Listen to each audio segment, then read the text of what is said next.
সদাপ্রভুর ইচ্ছায় আজ আরও একটা নতুন দিক উপহার পেলাম, তাই সদাপ্রভুকে জানাই অনেক অনেক ধন্যবাদ।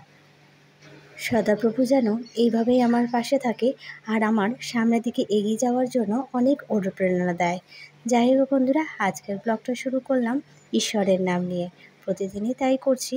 বন্ধুরা দেখতে থাকো, সঙ্গে থাকো, অবশ্যই তোমাদের ভালো লাগবে। রাত্রিবেলায় এত গরম ছিল যে কি বলবো, এই ঘরে নিচে ঘুমিয়েও যেন আর স্বস্তির নেই। শুধু ঈশ্বরকে বলি যে এত গরম কেন, একটু ঠান্ডা দেখ। আবার কিছুদিন আগে এত বৃষ্টি হচ্ছিল, তখনও আবার বলছি এত বৃষ্টি কেন, যেন বেশি বৃষ্টিও ভালো লাগে না, আবার গরমও ভালো লাগে না। যাই হোক, একটু মাঝামাঝি অবস্থাটাই বেশি ভালো লাগে। আমরা বাঙালিরা এরকমই। যাই হোক বন্ধুরা, আজকের ব্লগটা তো শুরু করে দিয়েছি, দেখতেই পাচ্ছ। মামা এখনও শুয়ে রয়েছে। আজ যেহেতু রবিবার, তাই ওকে আজ ডাকবো না। চলো আমি আমার কাজের দিকে এগিয়ে যাই। স্কুলের ব্যাগটা দেখো, রোজই এরকমভাবে পড়ে থাকে। রাত্রিবেলায় পড়াশোনার পরে যদি বলি একটু মামা ব্যাগটা তুলে রাখো না, আর কে কার তোলে। বই, খাতা, পেন্সিল, ইরেজার যে কোথায় পড়ে থাকে কিচ্ছু ঠিক ঠিকানা নেই।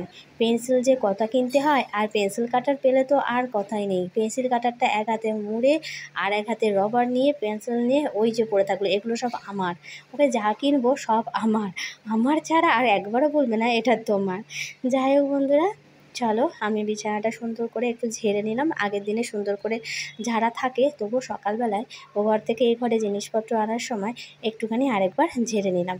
আর এই ঘরটা অনেক দিন ধরে এই ঝুড়গুলো পরিষ্কার করা হয়নি, তো আজকে রবিবার হবে না। কেন হবে না সেটা পরে বলছি। সামনের রবিবার এই পরিষ্কার করার দিনটা রাখতে হবে। এদিকে পর্দাটা খুলে দিই। এতটা গরম, সকাল রাত্রিবেলায় বন্ধ করে রাখলে না একদম ঘরটা আগুনের মতো গরম হয়ে যায়। সকালবেলায় বিছানাটা গোছানো, দেখো কি অবস্থা করেছে বই খাতা নিয়ে। Good morning. সকালবেলায় আজকের কোনোদিনও পড়ানো থাকে না, আজকে পড়ালাম। আগের দিনে পড়ানো একদিন যেতে পারিনি, তো সেখানে রবিবারটা করে দিলাম। আর মামা দেখো সকালবেলায় মিষ্টি নিয়ে এসেছিলো, কালকে রাত্রিবেলায় মিষ্টি কিনে নিয়ে এসে হচ্ছে। সকালবেলায় দাঁত মাজার কিছু এনেই মিষ্টি বার করে মিষ্টি খাওয়া হয়ে গেল।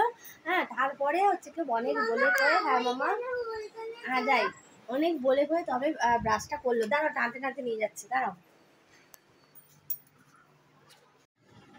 নিয়ে এসো, প্যাকেটে নিয়ে এসো, নিয়ে এসে এখানে রাখো, সবজির মধ্যে দিয়ে দাও, ওগুলো হয়ে যাবে, বাস্কেটে দিয়ে দাও, ওগুলো গাছ লাগানোর সময় কাজে লেগে যাবে।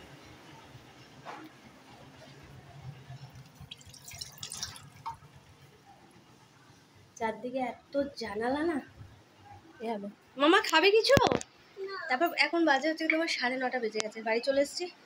ওর খাবার কথা বলছি, কিচ্ছু খাবে না, তাই তাড়াতাড়ি রান্নাটা বসিয়ে দেবো। বাবা বাজারটা করে নিয়েছে এই ফাঁকে। আমি একটু নিয়েছি দুটো মিষ্টি, ওই খেয়ে আর জল খাবো, খেয়ে নিয়ে তারপর রান্না বসাবো। তো চলো বন্ধুরা দেখতে থাকো, সঙ্গে থাকো, অবশ্যই তোমাদের ভালো লাগবে। আজ যেহেতু রবিবার, সবাইকে জানাই হ্যাপি সানডে। এদিকে গাছগুলো সব আমি নিচে নামিয়ে নিয়ে এসেছি। বেশি নয়, এই দুটোই নিয়ে এসেছি। ওই যে একদম কড়া রোদে বেশি রাখাও যাচ্ছে না, গাছগুলো মরে যাচ্ছে। আবার বেশি বৃষ্টিতেও রাখা যাচ্ছে না, তখনও গাছগুলো মরে যাচ্ছে। আমার যে কি দশা, গাছগুলোর কি বলবো। আকাশটা একদম ঝাঁঝা করছে রোদে। কি কি ফুল ফুটেছে, এখানে 3টে ফুল ফুটেছে, ওখানে একটা ছোট্ট। গাছগুলো দেখো রোদের মধ্যে হয়ে যাচ্ছে। আর এদিকটায় দেখি বেশ অনেকগুলো ফুল ফুটেছে, দূর থেকে দেখতে পেলাম তাই এলাম। ঝাঁঝার রোদ তবুও। আর এই কমলা রঙের ফুলটা আমার একটু কমই ফুটছে, হলুদ রঙের ফুলটা বেশ পুরো একদম ভর্তি হয়ে যায়। যা, বেচারায় শুয়ে পড়েছে, তুলে দিই, এতেও বেশ অনেকগুলো ফুল হয়েছে। চলো আর বেশিক্ষণ দাঁড়াবো না, এই বেশিক্ষণ দাঁড়ালে যেন বিরক্ত লাগছে এই রোদটা। এদিকটায় জবা ফুলটা ফুটেছিল, বেশি রোদ হলে আবার আমি আসিই না খুব একটা ছাদের মধ্যে, এত গরমের জন্য। আবার বৃষ্টি হলে তো আসাই যায় না। জবা ফুলটায় দেখাই হয়নি জবা ফুলটা কখন ফুটে আবার মুড়িয়ে গেছে। আর একটু জল দিয়ে নিই। কারি পাতার গাছটা অনেক দিন ছোট ছিল, এখন দেখছি বেশ চারা দিয়ে মাথাটা চারা দিয়ে উঠছে। যাই হোক, ভালো হচ্ছে, এদের দেখলেও ভালো লাগে। আম গাছের সব পাতাগুলো আমি ইচ্ছাকৃত করে দিয়েছি, কেন তো হবে কি হবে না সেটা বোঝার জন্য। চলো এবার নিচের দিকে রান্নাবান্না শুরু করি। চলো আনাজগুলো কেটে নিই। এই যে বাবু মাংস নিয়ে এসেছে, তো সেটাই শুধু তরকারি করবো, মাংসের তরকারি।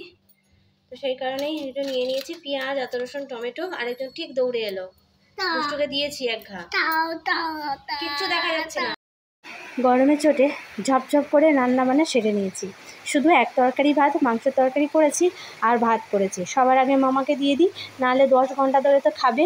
সেই জন্য ওকে আবার এই যে দেখে দেখে মাংস দিতে হয়। ও আবার সলিড মাংস যেগুলো হয় না সেগুলো একদম খেতে পারে না। সেই জন্য ওই যে হাড় দেখে, ওই হাড়ের গায়ে যে মাংসগুলো থাকে না সেইগুলো একটু নরম হয়, তো ওগুলোও খেতে পারে। আর সামনের দাঁতগুলো বেচারা চলে গেছে, মানে ভেঙে গেছে, সেই জন্য আরও অসুবিধা হয় খেতে। যাই হোক বন্ধুরা, আজকের ব্লগটা আমি এইভাবেই এখানেই শেষ করে দেবো।